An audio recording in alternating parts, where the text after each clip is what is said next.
It's not helpful. These on? Oh, yes. Okay, I know people are still filtering in from coffee, but we better get started because the live stream will have started and we've got quite a lot to get through. So thanks very much, everyone, for joining us. So this is a session where a few of us are from Defra, and we've also got a couple of other speakers as well. So for anyone who's not familiar, Defra is the Department for Environment, Food, Rural Affairs. Yes, we have made a typo on our first intro slide. We sit in the National Biodiversity Division. So Defra is a huge government department. It covers a wide range of all of those topic areas, but we sit specifically in the National Biodiversity Division. We're made up of policy colleagues and evidence colleagues, and we work specifically on the Environment Act biodiversity targets, which is what we're going to talk a bit about today. But the wider division that we sit in also covers protected sites, species recovery, and invasive non-native species. Just for a little bit of context, this is a diagram from the government's environmental improvement plan. So we slot into the apex goal, but you can see that there's a load of other really relevant areas that sit underneath. And so we just wanted to kind of flag that we don't work on all of those policy areas, but obviously they do contribute towards meeting our targets. So today we're going to discuss firstly, Abby is going to kick off, giving you a bit of a background to the Environment Act targets and the policy landscape. Then we're going to talk a bit about the evidence work programme that our evidence team do and highlight some of the areas that we're particularly interested in where we have gaps in our knowledge. So that's going to be led by Hannah Hoskins and Emma Jardine.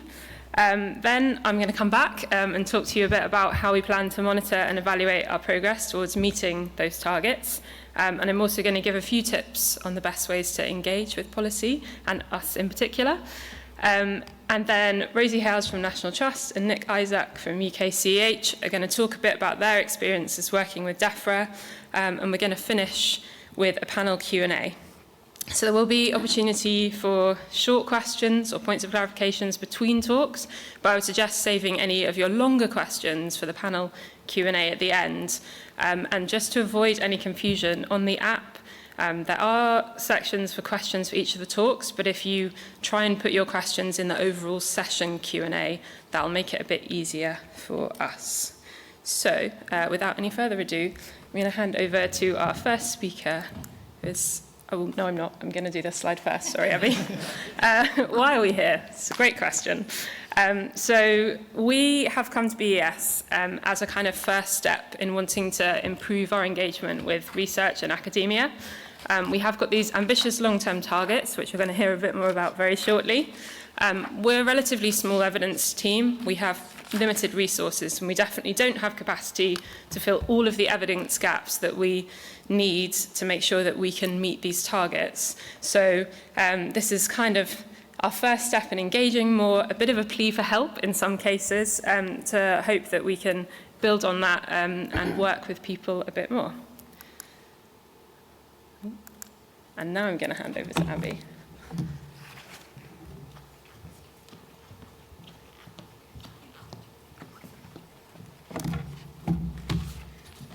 Thanks very much, Caroline. Hi, everyone. It's a pleasure to be speaking to you today. I'm Abby Brown. I'm Head of Governance and Reporting for our National Biodiversity Targets in Defra. And as Caroline mentioned, I'm here to talk to you about the setting of the National Biodiversity Targets and some of the work that we're doing to deliver them. First of all, I thought it'd be good to kind of set the landscape for why we set the targets. So we know that the UK is one of the most nature-depleted countries in the world, and even before we had widespread monitoring in place, the UK's biodiversity had already been highly depleted by centuries of habitat loss, farming, development, and persecution of individual species. Since we've had more widespread monitoring in place, we've continued to see declines in biodiversity.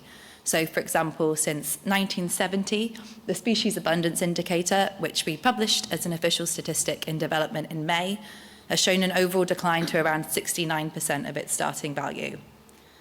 Many of our species are also at risk of national extinction. So, for example, the graph shown here on the slide is from the State of Nature Report 2023, which looked at the Great Britain National Red List for species present in England. And it shows that for almost 13% of species assessed, almost 13% of them are at risk of extinction in Great Britain. It varies quite a lot by taxa, but as you can see, it's almost 37% for vertebrates and 11% for invertebrates. And this decline in species is also reflective of the challenges facing our habitats. So, for example, in England and Wales, 97% of wildflower meadows have been lost since the 1930s. In England, 85% of salt marshes have been lost since 1860. And in the UK, an estimated 90% of wetland habitats have been lost in the last century.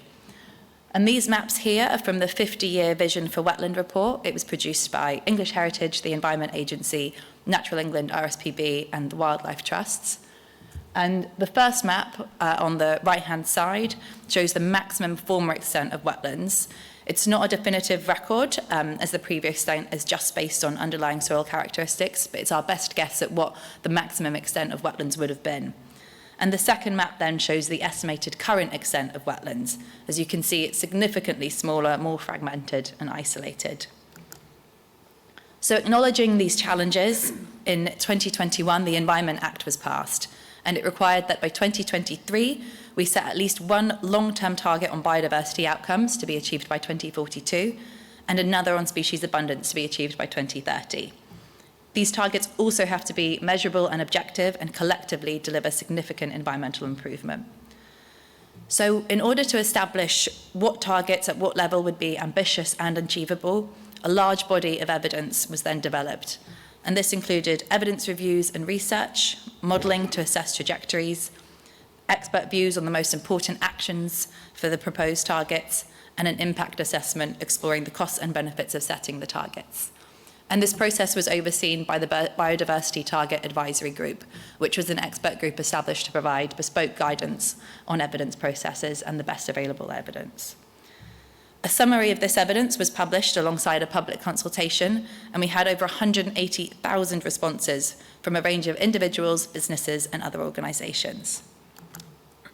So using all of the information from the evidence and from the consultation, in 2023, we then set 4 legally binding Environment Act targets. And these include a target to halt the decline in species abundance by 2030, and then to improve species abundance by at least 10% compared to 2030 by 2042. Another target to reduce the risk of species extinction to below its 2022 level by 2042. And a final target to restore or create 500,000 hectares of wildlife-rich habitat outside of protected sites by 2042. Since setting the targets, our focus has been on establishing the policies and programmes needed to meet them. Although there's a lot of work to do to understand exactly what is needed to meet the targets, which we'll come on to later in the presentation, we'll be talking about some of the evidence gaps, we know that there are 3 broad actions required at scale.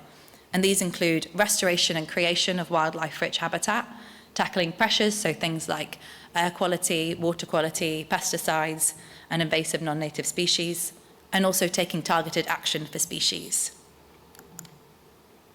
So what are we actually doing to deliver these actions? Well, starting at policies to restore and create habitat, there are a large range of different policies that we have in place, and I'll talk just through some of these. So we've got agri-environment schemes, where there are a broad portfolio of scheme options which provide financial incentives for activities such as the creation and restoration of wildlife-rich habitats, nature-friendly farming practices, and maintenance of protected sites.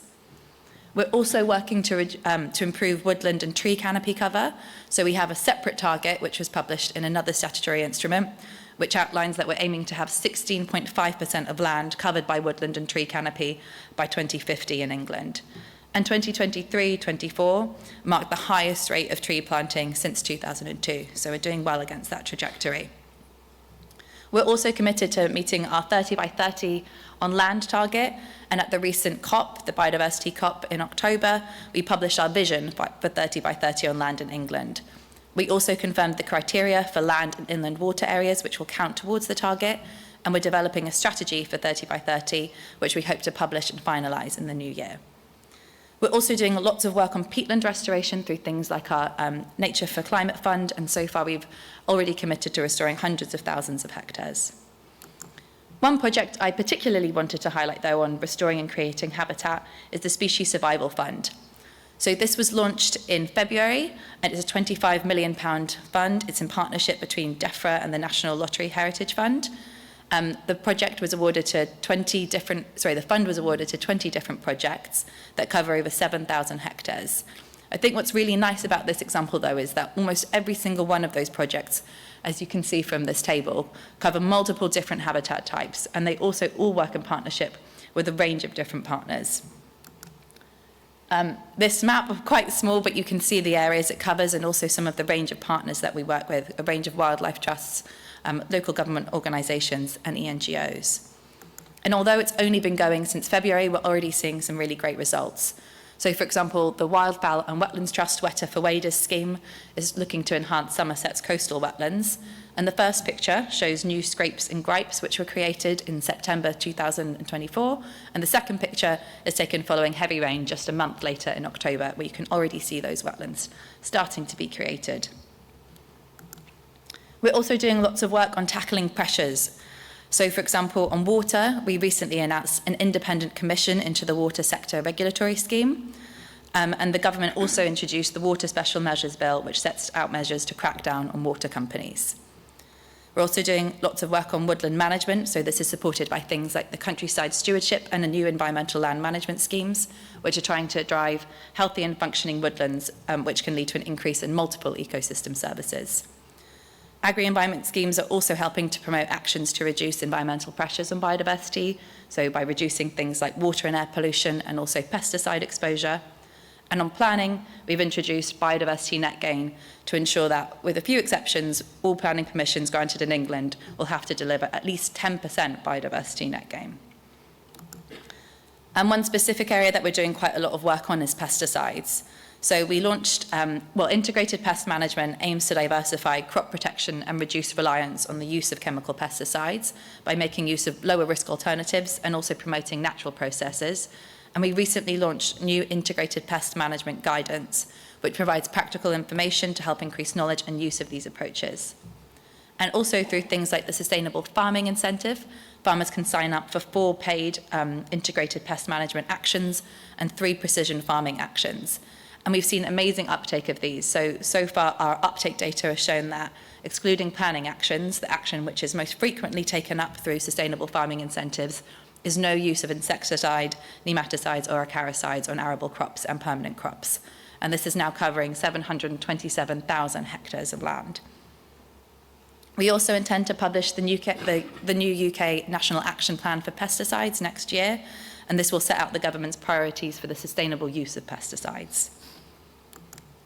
And finally, what we're doing on targeted action for species. The Countryside Stewardship Higher Tier offer provides access to grants that support targeted action for vulnerable and threatened species. And we're also doing lots of work to help understand the targeted actions that we need to meet the extinction target through things like Natural England's Threatened Species Recovery Action Project. And this will set out the key recovery actions for over 1,000 taxa. We've also got things like the local nature recovery strategies, which some of you might have heard of. They're a new system of spatial strategies which will aim to set the strategic priorities for nature recovery, including for species, and they'll identify the best locations for land management actions to deliver those priorities. And recently, the West of England Combined Authority published the first LNRS that we've had just last month, which was an exciting milestone for us. And as part of this work, Natural England provided written advice for all LNRS responsible authorities, setting out how to include species within these, and this was following engagement with species stakeholder groups. But perhaps our biggest delivery lever for targeted action for species is the Species Recovery Programme. So this has been going since 1990 and prevented the national extinction of at least 35 species. In the last 3 years alone, they've allocated £28.2 million to projects supporting 660 species. And just one of these species that has benefited is the lady slipper orchid, which you can see a picture of there. And in partnership with Kew and Plant Life, they carried out genetic research, micropropagation, and reintroduction of the lady slipper orchid and it's now pollinated naturally for the first time in 30 years at one of its reintroduction sites.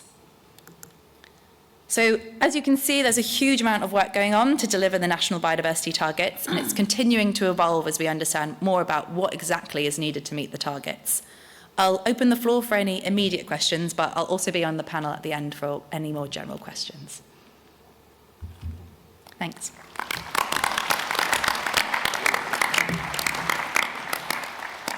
Thanks, Abby. So there are a few questions. We'll try and cover some of these now, and then we can come back to some of them.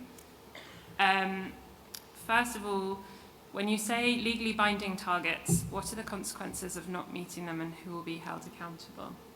So the Secretary of State is responsible for meeting the legally binding targets. If we think that we're going to miss them, they have to publish a statement explaining why and outlining the measures that we'll do to make sure that we get back on track. If we then miss them, they then have to publish a report to Parliament which outlines why we've missed them and, again, the steps that we're taking. So it's the Secretary of State that's responsible, but there's pressure by stakeholders and the risk of judicial review of not doing enough, I think, is one of the key things that drives making sure that we remain on track. Thanks, Abby. And the next question, how can we do better at linking up different initiatives that are currently fragmented, e.g. 30 by 30, ELM, LNRSs, the planning system, BNG, etc., to create a properly coherent nature recovery network? It's a really good question. So the review of the environmental improvement plan was announced in August, and it's aiming to do quite a lot of that. So we're really aware that the delivery plans that we currently have do not really show how we're bringing everything together, and that we need to do a lot more to show exactly how we're going to deliver the targets and how all of those different initiatives intertwine and the contribution of those different policies and programs. So as part of the environmental improvement plan review, which is essentially the delivery plan for how we'll meet all of those targets, we'll start trying to draw those threads and bring those different policies together and show how those will be interacting and working. But we do also have things like the land use framework, which we're expecting to release a consultation on in the new year, and that will be a 12-week consultation, which will also be seeking to think about how we start to draw the threads between environment planning, etc. Thanks. There's a few in here which are good questions, but I think we'll need a longer discussion, so I will save them for the panel discussion.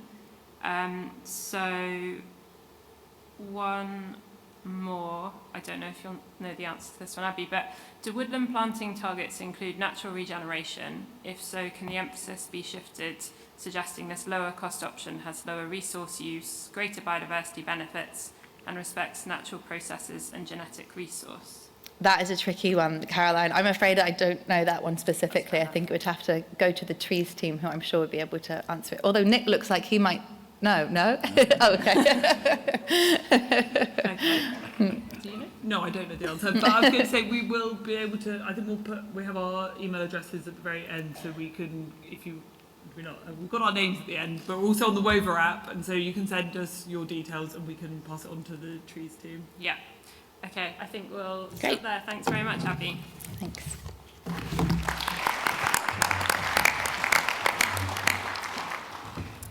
Great, so next up we've got Hannah Hoskins, and then she'll pass over to Emma Jardine, who are going to talk a bit more about our evidence team and the work programme that we're currently doing, and highlight some evidence gaps that we have. Thanks, Caroline. So I'm going to do a bit of an introduction. So anybody who has done any work with Defra before is probably very aware of the fact that we are a bit of a behemoth, and there's lots of different teams doing different things. But me and colleagues here today are from the National Biodiversity Evidence and Analysis team, and we are and myself and Emma, who's going to speak shortly, are both scientists within that team, and we are a multidisciplinary team, and we span ecology, social science and economics, and we work closely with our policy team, of which Abby is part. And we also have research fellows who typically come for a year studying specific projects, and there are a couple of them in the audience here today. And their names will be at the end, so you can ask them questions too. So what we do is, we work mainly on the targets that Abby has laid out, and I'll do a little refresh in a second. But we also work with other evidence teams to ensure where there are opportunities to join up and kind of pull levers across the piece. We also work with arm's length bodies, so that's Natural England, Environment Agency, Animal Plant Health Agency, and the Joint Nature Conservation Committee. And we work very closely with all of them. We help support decision-making in government by collating, synthesising and summarising and also commissioning the production of new evidence through both like consultancy and academia. And we do this to make sure that we're kind of providing the best evidence and advice and that policy is getting developed in a kind of robust scientific way as best as we can provide those recommendations to the ministers. And we focus, as I said, on the evidencing the delivery of the suite of biodiversity targets. So we do some of our own research, and that's some of what the research fellows do as well as us within the team. But then we also do commission external projects through a small research project that we have. So yeah, just a very brief recap. So as Abby's just gone over them, these are targets for England, and they are that by 2030 we will halt the decline of species abundance, we'll improve, and by 2042 we'll do the improvement of species abundance by at least 10% compared to 2030, we'll reduce the risk of species extinctions to below 2022, and we will restore or create 500,000 hectares of wildlife-rich habitat outside of protected sites in England. And the Environmental Improvement Plan also made several commitments to improve the condition of sites of special scientific interest. I'm going to do my very best not to use acronyms, because that's something that Defra does love to do, so I will try and avoid doing that. But yeah, so that's kind of that overview. But the kind of work that we do in our evidence team is to make sure that we're building the ecological, social and economic evidence base to inform the delivery of the targets. So we want to ensure that we are understanding what we need to do to meet the targets, but also the economic costs of that, that we are what opportunities there are in other existing government targets or commitments or policies, and how we can use those to contribute to our targets and kind of pull on those levers, as well as identifying where we can see the need for additional action, funding and policy. We also are very aware of the fact that there are many areas that Defra covers, and also the government in general. Obviously, there are competing priorities, and making sure that we're understanding the interactions between those other priorities, but also the trade-offs, and making sure that we're providing the information and the recommendations to ensure that our targets will be met. Also understanding the barriers and risks, as well as making sure that we're optimising delivery of the targets, and then finally ensuring that we are measuring that we're on track so that we can kind of make the changes that we need to make in order to meet the targets. And that's something that Caroline will go into a bit more detail later. So yeah, and I suppose what's maybe not something we've not mentioned so far very clearly, but is evident from the targets, is that many of those targets are outcome-based, and outcome-based species targets, and much of this is quite hard to make sure that we're doing the right thing and kind of getting that knowledge base, and that's kind of part of what our big challenge is around our evidence. So I'm sure many people will have seen this, this diagram that's from a Nature paper that is kind of about the concept of bending the curve on biodiversity loss, but that's kind of at the crux of those species abundance target. And it's kind of why we've hold it as the apex target.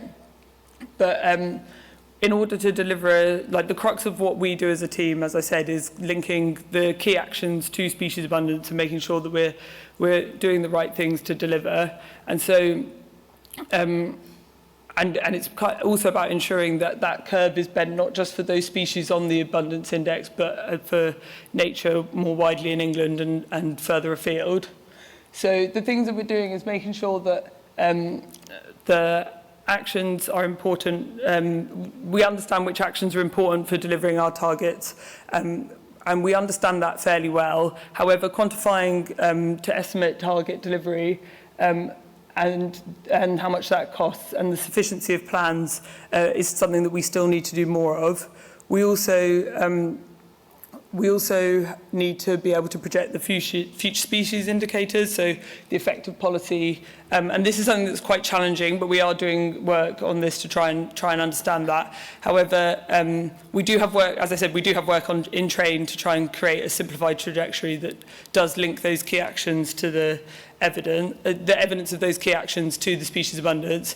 But all this I've spoken about is very much relating to both the species abundance and species extinction. I think we're further ahead on the stuff around species abundance, and species extinction is definitely something that we are definitely perceive as being an even bigger challenge.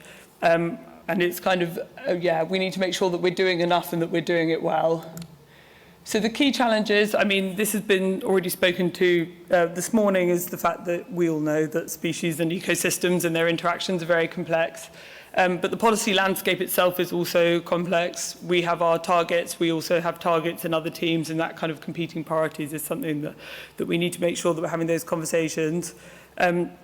They're also relatively long-term targets, but many of the actions and the things that we need to be doing, they need to be happening now, or they need to be happening at shorter timeframes. And so it's kind of that competition between the long-term and those kind of short deadlines, and making sure that we're doing the right things now and that won't have poor consequences for nature in England in the future. People are probably very aware of the fact that funding and policies, there's always uncertainty, and that's something that is definitely a challenge for us too. And we're also aware of the fact that we have very many evidence needs. There are lots of reporting and recommendations that we need to be making, and so there's a lot of areas that we need to cover. So those are kind of like our key challenges.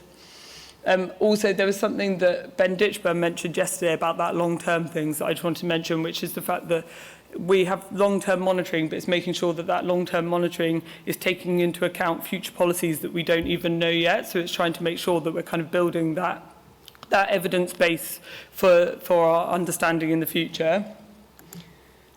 So I'm going to start talking a bit more about our evidence gaps and why we really want to speak to you today and kind of begin to harness this conversation. And I think we just wanted to make it, kind of lay it out a bit with the kind of, people have probably seen this diagram before, but we know that there are things that we do know. And we do have research and development projects happening. We have evidence, including modelling and monitoring, and we have some insights on how we can do things. However, we also have things that we know, but we don't know what they are, so the known unknowns. So we know that there's existing evidence in the scientific community, but we're maybe not necessarily able to include it, or we're not currently aware of it. Or it's potentially not at a usable scale for us at this time, because we are thinking often at the national, but we are very aware of the fact that much of what happens is at kind of different scales. We also have unknown knowns, so there may be research that people are doing that hasn't been published yet, or that is kind of just getting, or potentially is also published, but that we're kind of not able to harness as well as we might or should be.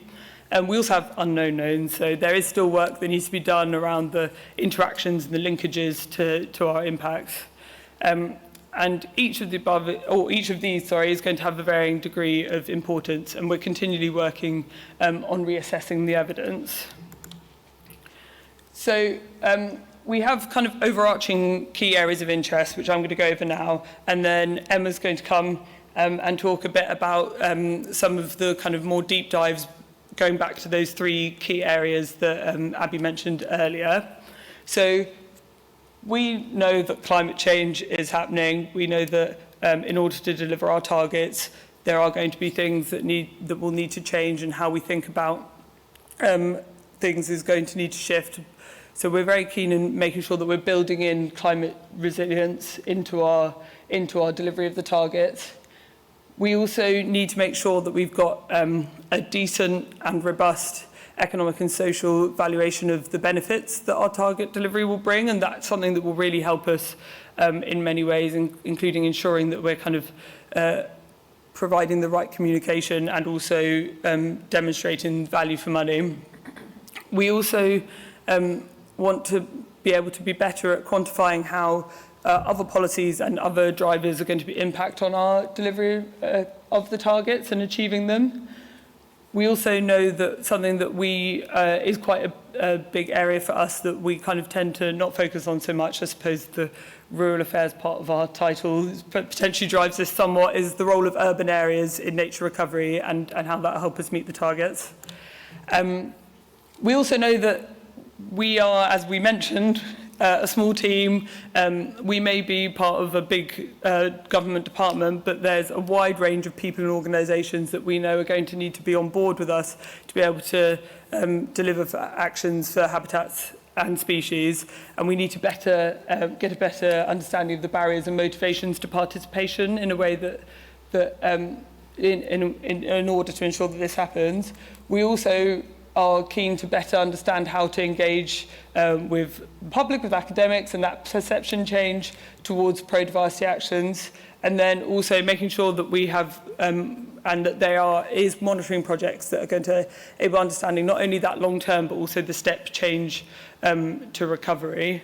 So I think I'm now passing over to Emma, who's going to continue.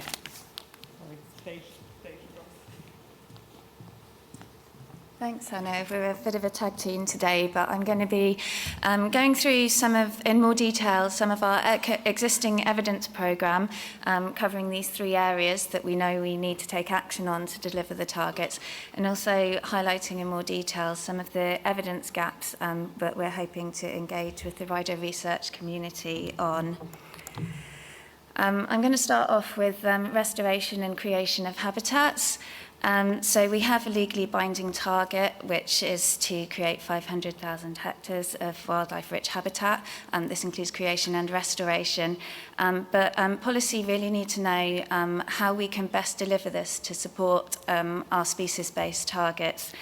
And so they've asked us to evidence some questions around what does it mean if we have different splits of habitats, what are the benefits that are to be had from more efficiently delivering our targets through, for example, spatial targeting, so having the right action in the right places, thinking about those Lawton report recommendations that we need bigger, better, more joined up habitats, how much better value for the schemes can we get if we target things in this way. And also understanding, we've been doing some work to understand how varying the amount, type and configuration of habitats is going to help us to deliver our targets. So the work on the slide highlights a workflow that some of our project partners at the UK Centre for Ecology and Hydrology have been working on. So this is some predictive modelling, which is a really powerful tool for informing policy development and how we best use schemes to deliver targets. And this work aims to simulate how populations change through space and over time in response to different scenarios of planned or future policy. And so in the first stage, we map scenarios of land use and also agri-environment scheme actions. And these become the inputs to models that simulate the species response to land cover and also the creation of small-scale habitat features, so things like hedgerows, grass strips, wildflower strips, addition of ponds into the landscape. We can model the impacts on species and taxa, but we also are working to generate a theoretical abundance indicator, which mirrors our real-life abundance indicator, which we use for measuring progress towards the target. And we know that this indicator is not fully representative of biodiversity in Britain, so we're working to develop models for additional taxa and looking at taxa that are not on the indicator so that we can have a more comprehensive view of the impact of different scenarios and actions on the abundance of species across England. The species models that are being used and developed belong to a family of process-based models called 4POP. You can see a workflow for a general 4POP model on the slide and also some outputs from some of the bird models.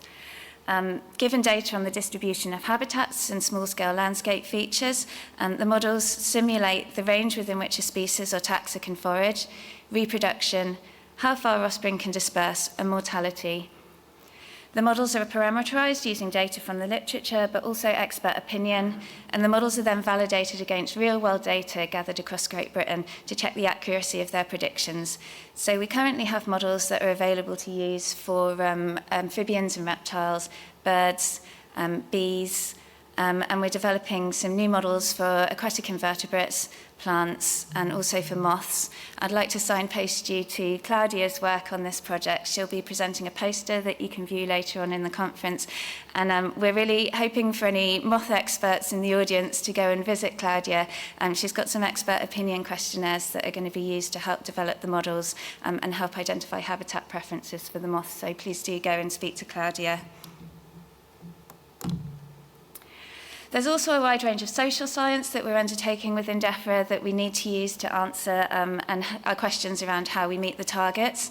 Most of the actions needed to meet the targets are going to involve people or organisations changing their behaviour. So a big focus of this work is understanding the motivators and barriers for those who own and manage land. We work closely with Defra's farming social research team on this, but we also currently have a research fellow, Alicia Davis, who's doing some work on this for non-farming line managers. Another area that we're very interested in is wider attitudes and perceptions towards biodiversity, as these targets are long-term, and some of the actions needed could have quite a big impact on the way our landscapes look in the future. So it's really important for us to understand wider public attitudes and levels of support for this. I've described some of the work that we're currently doing to evidence delivery of the targets, but we do have some evidence gaps around how we deliver and also monitoring. And Caroline is going to talk in more detail about some of our monitoring and evaluation. But just to flag some of these evidence gaps, we really need to understand the effectiveness of farming schemes, so both the plans that we're developing at the moment and what we think these will deliver for biodiversity, but also understanding that we're on track.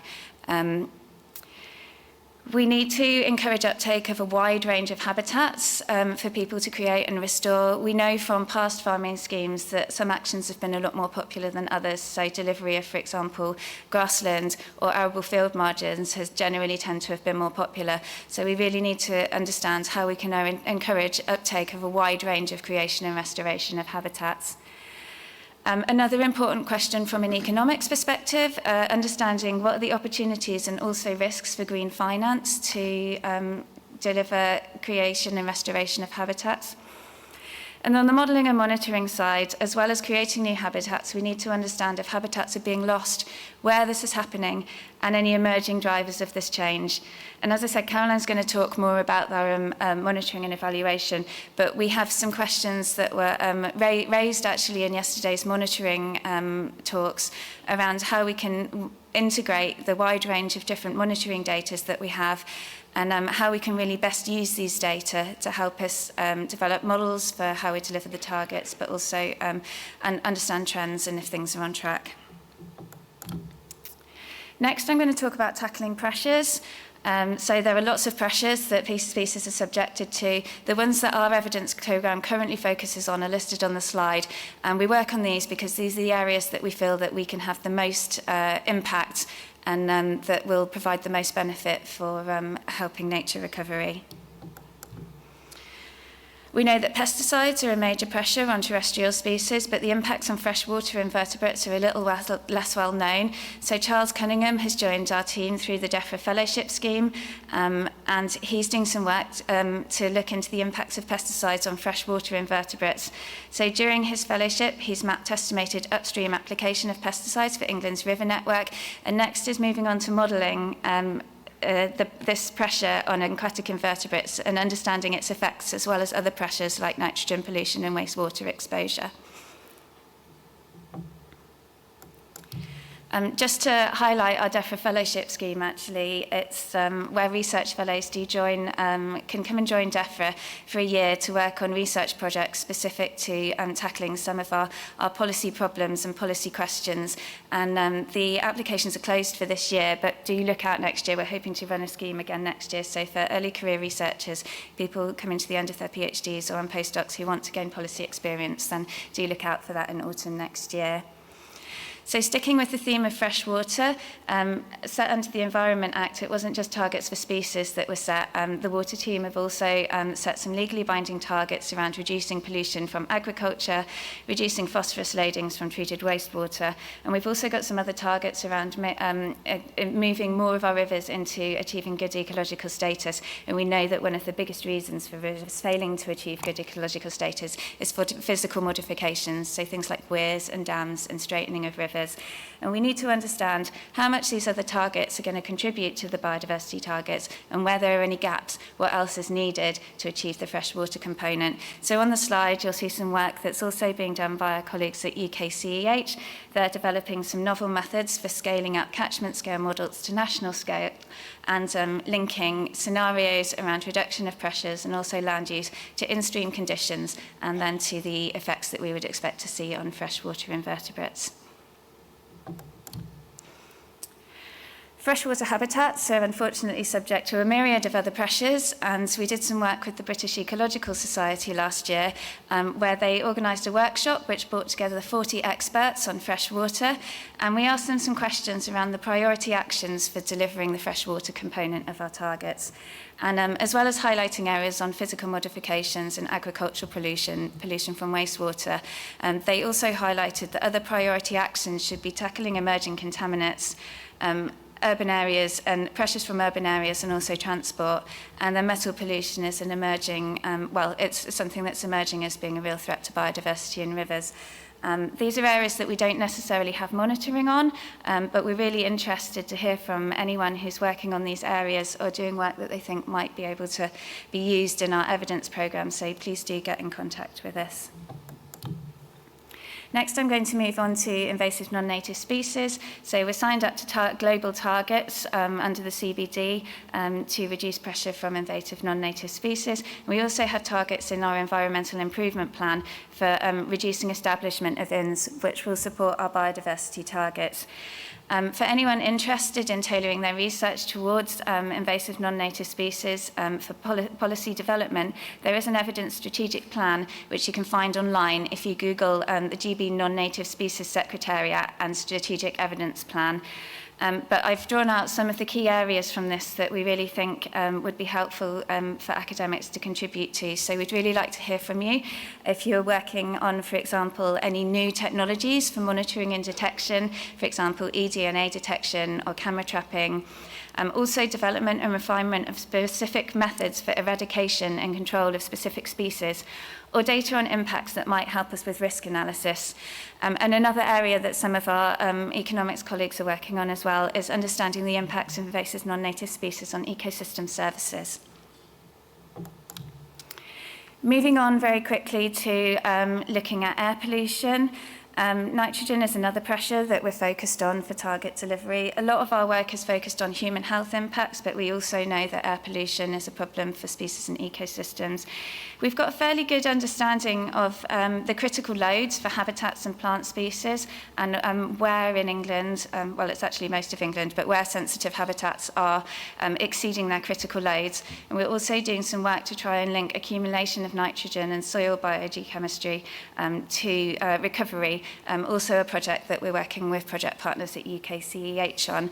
But one of our evidence gaps is around what are the impacts on higher trophic levels.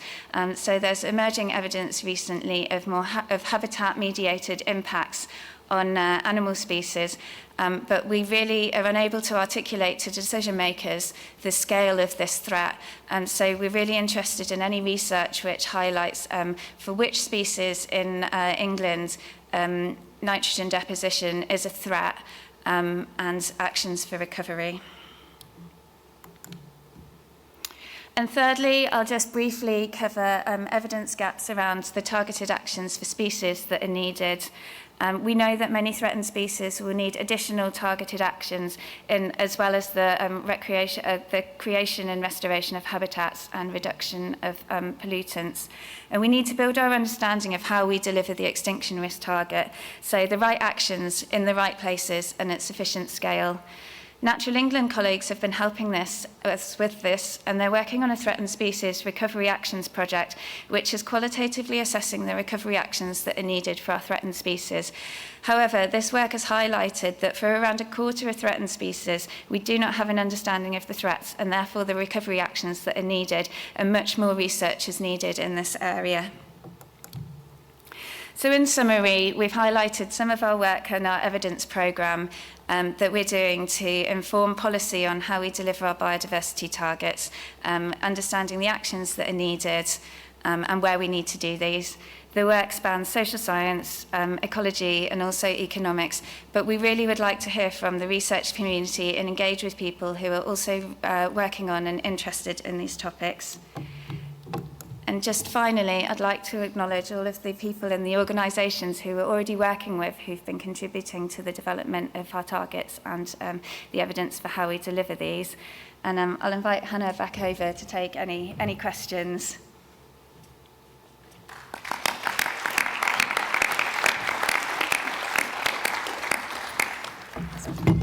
Thanks very much, Hannah and Emma.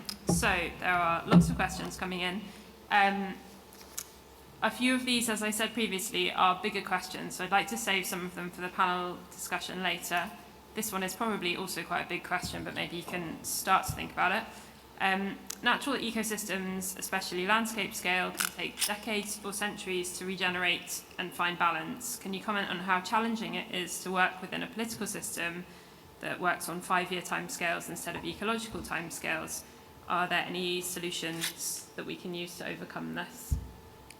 Do I go first? You go second? Well, firstly, the answer is very. But I think one of the important things is that the targets are set beyond those 5-year cycles. And so that's something that I think we're very pleased to have available to us, because that really is something that we can draw back on. The new government weren't able to come in and then immediately renege on those targets, because those are legally binding. And the process allows us to affords us that opportunity. I think one of the crucial things is making sure that we're providing that evidence as to why the decisions and the reasons why we're wanting things to happen in the way that they are is clear, and making sure that we're kind of immediately having the conversations. And I'm sure Abby will be able to talk to it later about kind of making sure that when we do have those 5-year cycles, that we're ensuring that we're immediately briefing new ministers to make sure that kind of we're providing the kind of importance to the policies that we have and where we might want to see them shift. I think this is another important part of our evidence programme, though, is making clear to decision makers that there are ecological lags and that habitats do take time to maturation. So this is all part of the evidence that we need to present, is showing the importance of taking action now, because any action taking now might take several years for us to see the outcomes. And so it's really important that even though these are long-term targets, we're not delaying the actions that we need to take to achieve them. Great. And here's a more specific one. How do you integrate insights from the single species group models to achieve biodiversity benefits more widely? Do the recommendations from the different models typically align? I didn't quite understand. Is this around sort of the individual models that we're using within? Yes, I think so. so. Can you repeat the question again? No, because I've now lost it. I think it's, if I understood the question correctly, I think it's around sort of articulating uncertainty. So not all models are obviously not all models, depending on the data that's included with them, are potentially going to give us different answers depending on the data that's used, the techniques for modelling. So part of our job is to, where there is uncertainty, articulate that uncertainty associated with the modelling so that decision makers can understand the risks associated with any of the decisions that they're making, or how strong the evidence base is. Yeah, I think the second bit was about whether recommendations or findings that come from those individual models, do they typically align? Might be a bit early in the Yeah, we're still in the process of developing some of this work, so we're hoping to get some early insights from the modelling in a couple of months' time. So hopefully next year we can come back with some more results to show you from the projects. Okay, I think that's all we've got time for now, but we have got the panel session later. Thanks very much.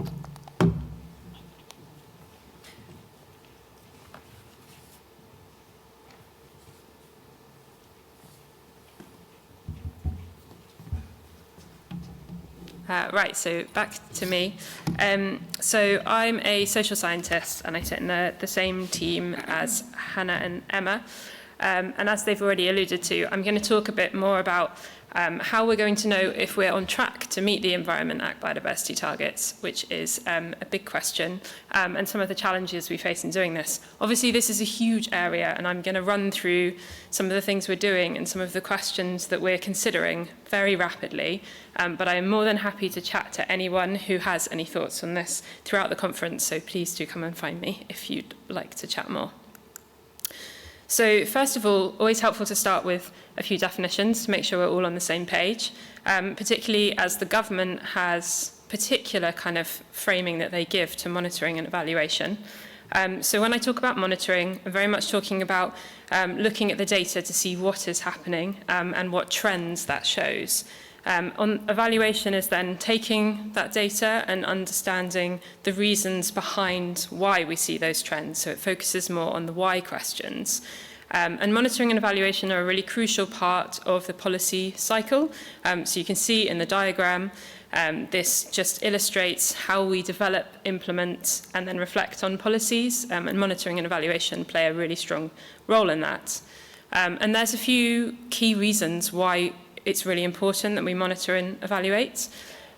First of all, for accountability reasons, we've set legally binding targets. It's important that we're able to understand whether we're meeting those or not.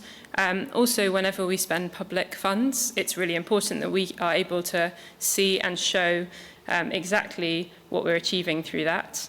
As is shown in the policy cycle, learning is crucial. Without monitoring and evaluating, we can't learn whether our policies are effective, and that means we can't improve them. It's also important for listening and building. So this is in terms of understanding how people outside of the government understand or how they perceive different policies and bringing in their perspectives. Finally, specifically in this case, the government's previous biodiversity strategy, Biodiversity 2020, had an evaluation only done at the end of the strategy, and that found that the lack of monitoring and evaluation throughout the strategy hindered progress assessment and progress itself. So this time round, we want to make sure that we're building it in right from the very start. So we've got some kind of key overarching principles that we're thinking about in terms of monitoring and evaluating. As has already been said a few times, we have a really complex policy landscape that we're dealing with. There are lots of different policies across Defra that are contributing activities towards meeting these targets. So each of those policies will have their own monitoring and evaluation programs. So in large part, ours will be what we're calling a meta-evaluation, so bringing those together and looking at how it all adds up to a whole to meeting our targets. I've already talked about learning, so it's really important that we can be adaptive. We can find a way to feed our evaluation findings into policy development, not just in terms of developing new policies, but also while we're implementing current policies so that we can change them if needed. It needs to be continuous throughout the target's lifetimes. They run until 2042, so that's a long time to make sure that we are on track and we can adapt if needed. And the government has its own sort of set of guidelines on monitoring evaluation called the Magenta Book. You can go and have a read if you're interested. And it divides evaluation into process, impact, and value for money. So impact, easy to understand, does what it says on the tin, understands the impact of policies. Have they had the impact they're meant to? Process is more about understanding how we're rolling things out, whether they're going as planned. It looks a lot at governance as well. And value for money also kind of does what it says on the tin, looks at whether the money that's being spent is being used effectively. So we've talked about this a few times already, but it is hugely challenging what we're trying to do. We're not just dealing with one complex system, i.e. biodiversity and the socio-ecological system that sits in, but we also have this really complex system of policies that are all interacting and all delivering different things that are relevant to meeting the targets. That makes it very hard to set any boundaries on our monitoring and evaluation. We can't measure and look at everything, yet there will be a lot that is having an impact on biodiversity. So where do we draw those boundaries? Understanding causality is also extremely tricky. Understanding what impact actions are having and how we can attribute the causality between them, particularly when you've got lots of different policies and lots of different interacting factors. We've discussed data availability as well. Anyone who was at the monitoring conference yesterday will have seen that there's a huge amount of data out there, but it doesn't always map onto exactly what we need to understand whether we're delivering what we need to meet the targets. And quite a few of these policies that Defra in particular are delivering are also quite new.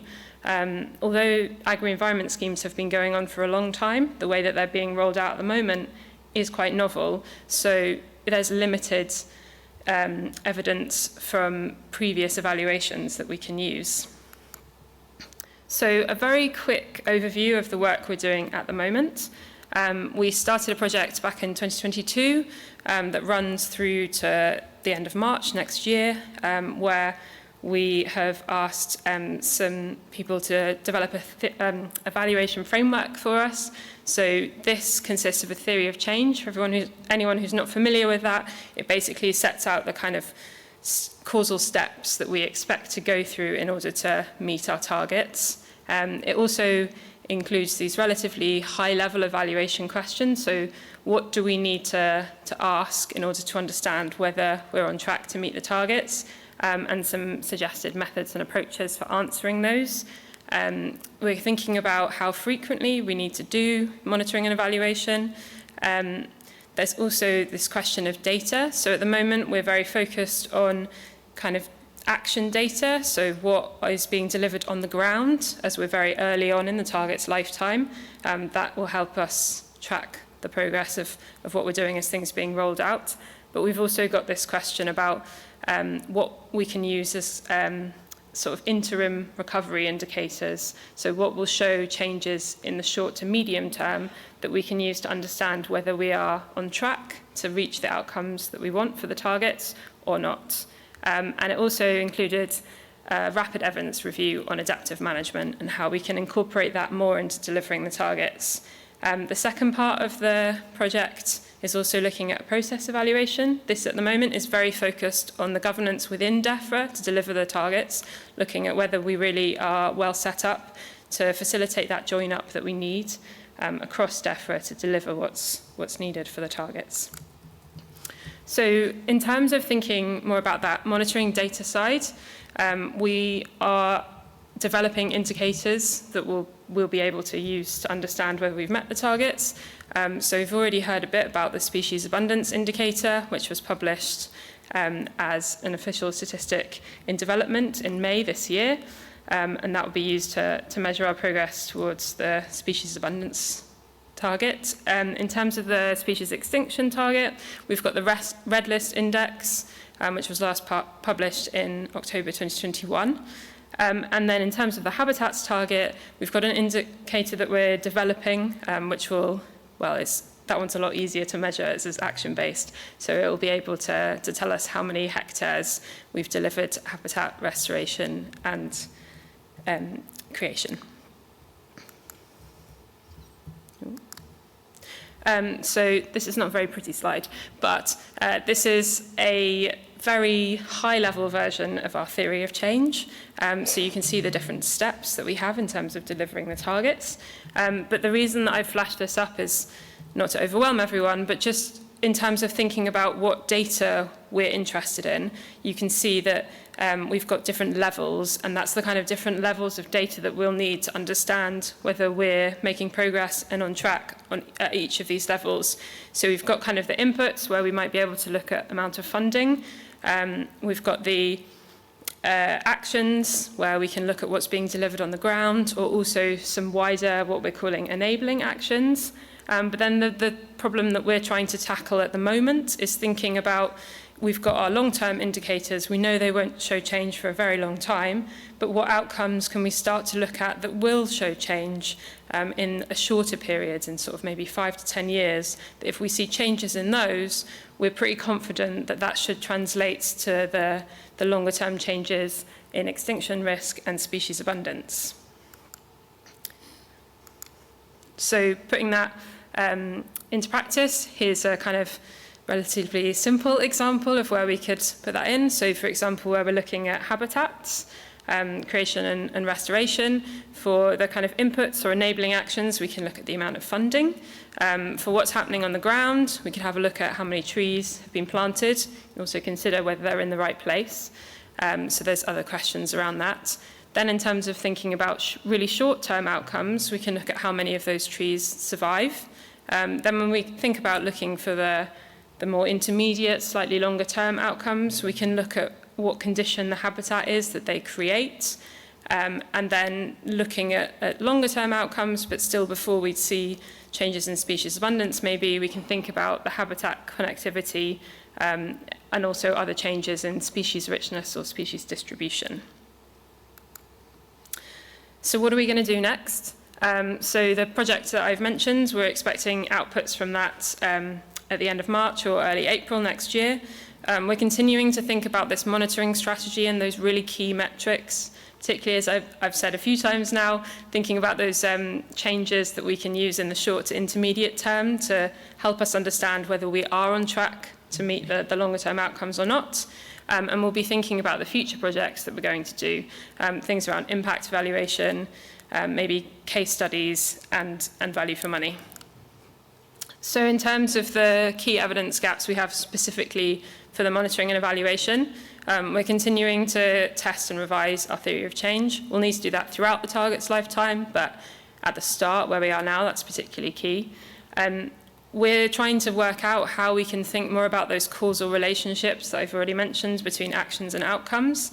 And then that links into thinking about how can we really do a good impact evaluation, looking at the combined impact of policies. We have no way of doing a randomized control trial or anything like that, but are there some other methods that we could use that can help us to understand that? We're interested in whether there's lessons we can learn from other countries who are also looking at these sorts of questions. And also, more widely, not just thinking about Defra, but whether there are unintended consequences of policies from across government and how we can incorporate that into our monitoring and evaluation approach to understand it. And I've talked about the data gaps a lot, so I won't mention that one again. So, recap. Why have we come here? So, as we've been saying, we've got these ambitious long-term targets. We're a relatively small evidence team within Defra, and we don't have the capacity or resources to fill all of the evidence gaps, considering how broad and complex biodiversity is and the sort of huge questions that we're dealing with. So we want to engage more with researchers and academia to help us, basically, in filling these gaps and working more collaboratively with you. So, how can you get involved with us? So Emma's already mentioned this. There are a couple of really more formal routes. We've got the Defra R&D fellowships, which Emma mentioned. We've currently got 2 of our fellows here, Alicia and Charles. So if you are interested in that in the future, then do look for them and have a chat. UKRI PhDs also offer internships with government departments, including Defra, so there's the opportunity there. In terms of other things that we are happy to kind of offer and we think would help build these relationships, we're happy to offer letters of support for people who are writing grant applications that answer some of these questions that we've discussed, and also to sit on project steering groups to make sure that projects can have that policy impact. Also happy to discuss PhD projects, topics. Usually it's a bit trickier with PhDs and policy because we tend to work on much shorter timelines. But in this case, because we've got the longer term targets, there is more of an opportunity there.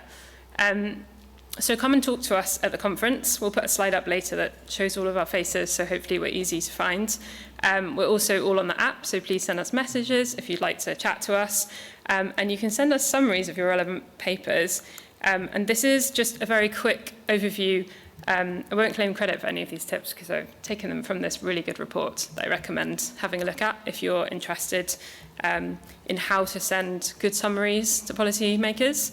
The kind of point is that we're very time poor as a rule, so reading papers quite tricky, but if people can send us summaries, that have really clear layout, are very clear what the key points are that are relevant to policies, what the key recommendations are from your research that we need to think about, that makes it a lot easier for us. And the final point is also just to consider that we have to consider a wide variety of evidence. So although there might be really clear findings from papers, we then have to balance it against other competing factors like wider economic, social and political context. So it's really helpful for you to take that into account. And I will stop there.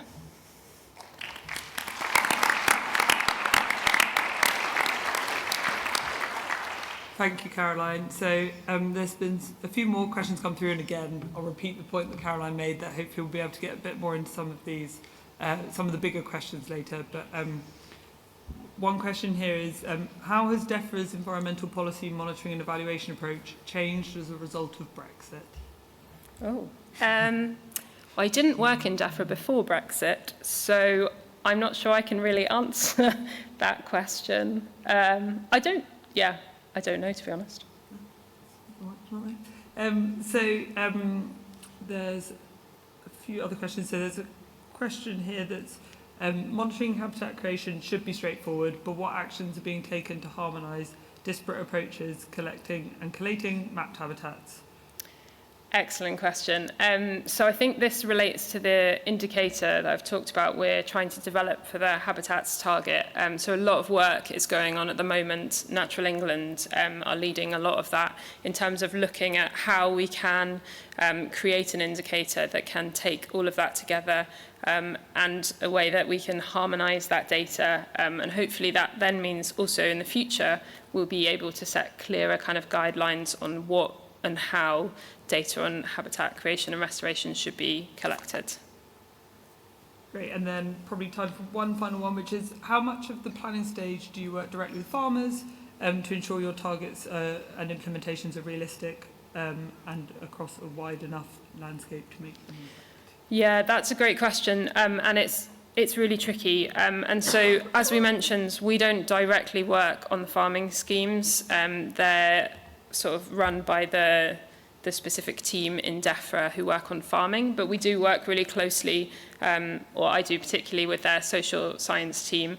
They do a huge amount of work engaging with farmers, trying to understand and predict uptake, and then where we're seeing actions where maybe we're not getting the uptake levels that we would like, they then do further in-depth work to understand what those barriers are and how we can maximise that, whether it's the financial incentive and payments need to be rethought, or on the other hand, there are kind of more socio or cultural barriers that need to be addressed, and actually the financial incentive is not the issue.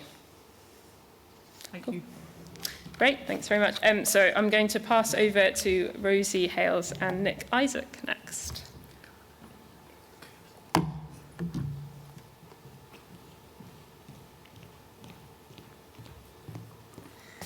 Thank you. First of all, I really want to thank Defra for putting on this session. I think it's a great idea to try and, make all the fantastic work that's going on across the department, and in this team in particular, a little bit more transparent. But having said that, then, they asked me to talk about the Biodiversity Expert Committee. How do you make a talk about a committee interesting? So I thought, I'll draft in Nick Isaac to do some entertaining bit in the middle. So that's what I've done. But I'd just like to talk a little bit to give the context of this expert committee, which has now been running for about a year, and actually there are a few members of that committee around in the audience. So, who are we? I put the names up there. I'm not going to list them, but I think the key point here is that we've appointed a group of people that really cover a whole mix of disciplines, both terrestrial, freshwater and marine disciplines, people with international and UK experience, natural science, particularly ecology, agroecology, data and metrics, also economics and interdisciplinary expertise. And that's because, of course, that's the range of expertise you need. But, actually trying to reverse biodiversity loss is a truly wicked problem. So just where do we fit? Now, of course, actually, Defra has got a whole ecosystem of expert committees. This is just a little small snapshot. The most senior committee is Defra's Science Advisory Council, which until very recently was chaired by Louise Heathwaite, and on which I sit. And then before the Environment Act was published in late 2021, I chaired a biodiversity targets advisory group, which was a little task and finish group to sort of work on various aspects as we led up to that Environment Act being published, including interacting with Nick's team. After that, the Biodiversity Expert Committee was formed, and it's one of about 3 subgroups underneath Defra's SAC. But I've also put up there the Social Science Expert Group, because we feel that there is a lack of social science. We have smatterings of social science expertise on our group, but we also want to draw quite heavily on that social science expert group in our work. And we report to Gideon, who's Defra's Chief Science Advisor. And I also have the pleasure of sitting on one of Defra's internal targets boards, the Biodiversity Target Board. So, moving on then, what about the Defra environment? Now, this may not be accurate, so please, bear with me. But the team, I would really, the team that's actually organised the session here is the Biodiversity Evidence and Analysis team. But we do also interact with all these other teams within Defra, marine and fisheries, international biodiversity, environmental quality team, which is about air quality, but also the water and flood management and the agri-food team. So the thing is that in tackling these issues around how to reverse biodiversity loss, you have to, we're in a position where we have to interact with this quite fragmented Defra environment because biodiversity is such an underpinning and systemic issue. And I've tried to put down here, how do you make terms of reference visually appealing? Well, I've tried different coloured boxes. So I've tried to sort of summarise the terms of reference here so that, what we're sort of charged with, which is about advising and supporting both the use of evidence relating to biodiversity, but also the kind of evidence gathering, modelling, monitoring and evaluation. There is also the option for Defra, and it has exercised this, to commission BEC members to do small pieces of work in small focus teams.